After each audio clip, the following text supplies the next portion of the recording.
It's so easy when I get home from school I feel lazy, I feel tired, to sit down on a couch, sit down on my bed, start scrolling and watching some mindless content. Then the whole evening has suddenly passed. I was supposed to do homework, I was supposed to do some work, but no, nothing was done. Because it all depended on one single thing, and that was how I acted when I got home, and also how I acted before I got home. So the duration from getting from school to home, and then a little bit after getting home, that part of the day affected how my whole evening would look. So part of a half an hour affected 5 hours. That's why I don't want to run on autopilot, because if I run on autopilot, I'm just gonna get home and I'm gonna scroll the whole evening away. And also, if I run on autopilot, I would be like everybody else. I would wake up late, I would brush my teeth, I would pack, go to school, feeling all bad. I would stay in school, looking around, not doing anything special, getting home, scrolling, eating some junk, then maybe doing homework, maybe working, even though we probably had on time to work, maybe going to training, probably not, possibly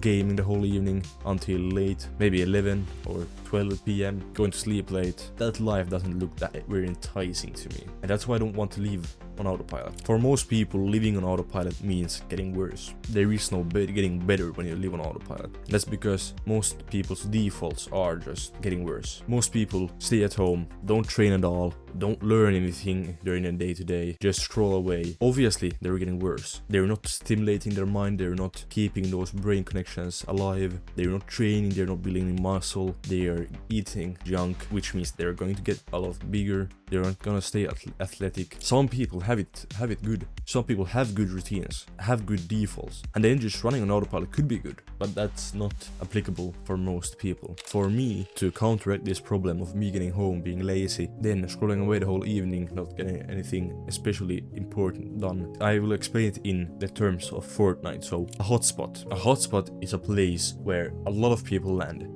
Because there's good loot, it's a popular place, people want to land there. People swarm to that place. How this applies to me being lazy when I get home is that there are hotspots in my house that I know I go there and then I feel lazy and then I scroll my evenings away. For me, the biggest one is our sofa in our living room. I don't go on bed too much, I only sleep there. Some people may have a problem with their bed, many people lie down and then they just stay there for the rest of the evening. But I go to the sofa. So if I want to actually have a productive evening, I should avoid those hotspots with all I got. Because the second you actually let those urges, those feelings take over, is a second you lose the battle. That's why you gotta go to somewhere else. Sit at the kitchen table, sit in your desk, but don't go to those hotspots. That's if you want to not be lazy the whole evening. I have tried to quickly get to work after school, do the homework, do the work I need to do, because then when I have actually started doing the work, then I will get energy. I get energy to work, so I just gotta start it. That's the biggest problem. Most people live with lazy defaults. A default is basically the thing you do on your worst day. So a default can, for example, be that you don't go to the gym anytime. So then the exception for you to do is to go to the gym. The default could be when you get home, you start playing video games. The exception is to do some work. For people on self-improvement, for people that are trying to build their life up to something good, you should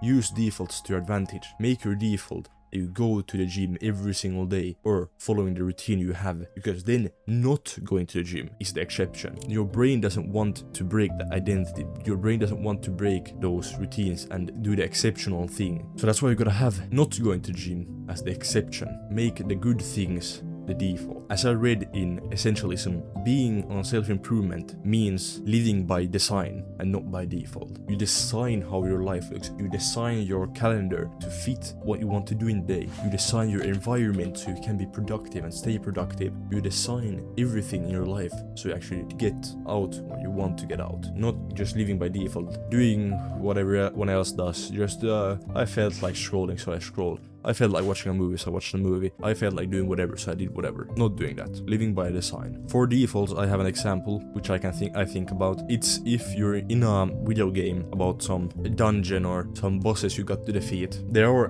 different levels of bosses. There is the level 99, the one boss that you cannot defeat when you begin. And then there's the one that you should start with, the one that you actually can defeat, the one that helps you to level up and then actually sometimes get to the bigger boss. But when you start with the lowest boss. That's your default. Then you work your way up, and then when you get to a higher boss, level 50 or whatever, then that becomes your default. Because if you can defeat that, why would you defeat lower bosses? You get more XP and more gold and whatever from the higher boss level. So then that becomes your default. You try always to defeat that one. This is how defaults work. When you progress up, your default becomes higher and higher, and then you also get more out of it. So you don't go back, you go up. I don't want to live a life with defaults that aren't according to what I want to achieve. I'm grateful that I found self-improvement, because without self-improvement, I don't know where I would be. Probably I would be drinking, scrolling away my whole life if I didn't find self-improvement. Because of self-improvement, I have a future to be proud of. I have a future to actually strive towards something. I have a future to look forward to. A quote that I find really good by Confucius about this problem that I have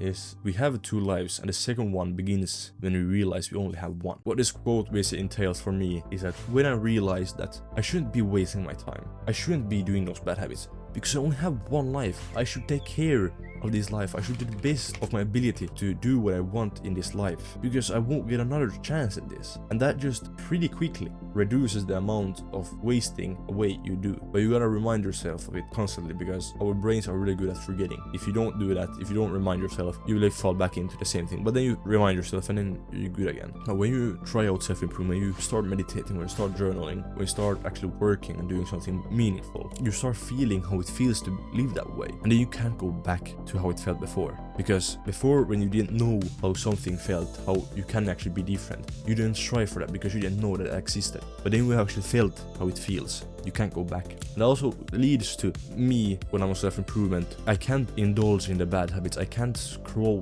without feeling guilty. I can't play games for the most of the time without feeling guilty, because I know that those aren't the things I should be doing. I know that those aren't the best actions I could take. But not taking action, not designing your life to the way you want it to look, is slowly killing you. Is slowly killing me if I wouldn't be doing that, because you slowly start fading into purposelessness and no enjoyment in life, and just you start feeling that you are the victim, that you couldn't do anything. But in all truthfulness, you can design your life. I can design my life. I can change what happens with me. So what I have been trying, and what I'm still trying, is reading. So for me, reading is really great. Reading has changed the way I think, the way I act, the way I do things, and it has the ability to change your life, to change my life. Because when I read, I find new ideas, I find new concepts, I find new ways to live. Like Essentialism, like Deep Work, and many more books. They just teach you actionable things you can do. But the thing you gotta do is take those actions. Because if you don't take any action from the book, then there's not really any point other than having fun reading if it's a fictional book. Another thing I've been doing a lot is using a calendar, using a system to prioritize what I should do. Because I need a routine. I'm that kind of person who needs a structured day actually to get something done. Because when I don't have anything scheduled for a day, it just becomes whatever. Oh, I felt like something. So I need a structured day. I need at 8 a.m. I go to school, at 4 I go home, at 5 I start working, at 6 I eat, whatever, but just day-to-day routine. And I try to follow it as best as possible. I am not perfect. Nobody's perfect. But trying the best you can with a good routine is better, a lot better, than not trying with a good routine or not having a routine at all. And if you say that you don't need a routine for anything, I don't believe you, because at least I only pretty much get actual things done if I have a routine or if I have priorities that I need to get done. Journaling is also a basic self-improvement habit, but it's the first one I tried and it has stuck with me ever since. I had done it in many different ways. I have been doing gratitude journaling. One time I was doing diary, or at least for a long time. Then I switched from that because most of the things you experience through your day aren't important. So I more do analyzing my thoughts. I analyze my thoughts, my concepts, how I think, the problems in my life, how I can solve them. And it's just really powerful because getting it down on paper gives it a concrete feeling. You see the bigger picture, you see how it's affecting your life. And by that, you can then start breaking it down and working on it. Meditation is also a really important habit for me. I don't need to do it for an hour a day, 2 hours a day, 3 hours a day. Just 5 minutes in the morning is already pretty good for me. I don't know how my life would look without meditation, but I know that when I have fallen off meditation during some periods of my life, I have felt that I need to go back because I have felt more foggy, I have felt more just distracted. But when I meditate, I just feel so much better, even if I don't really realize it, even if it's just really subtle. Then I try to make also trade-offs. After reading Essentialism especially, I try to make more trade-offs, because trade-offs are a natural part of life, a natural part of the process. You have to make trade-offs to win at the game, and you can't do everything at the same time. even if I want to. So I try to make trade-offs. I try to cut out the things that aren't as important as other things. I try to keep the essential things essential. Obviously it's hard at times for me also. It's hard to say no to events, to say no to people, to not go do things that otherwise you could maybe have done. But then there also comes other opportunities for you to do funner things, to do better things. It's all a matter of perspective. So a quick takeaway for myself is you gotta design your own life if you want to actually live a good life. Just living by other people's defaults isn't going to get you to where you want to be. And try for myself to have a stricter routine, to do the stricter habits, do actually follow it and be disciplined, because when you start falling down that, your life at the same time just starts becoming worse. I have realized that when I stop doing the self-improvement habits, life just becomes of worse value. Self-improvement habits are important, at least for me. I hope you enjoyed this video, learned something, got a takeaway, whatever. Thank you for listening.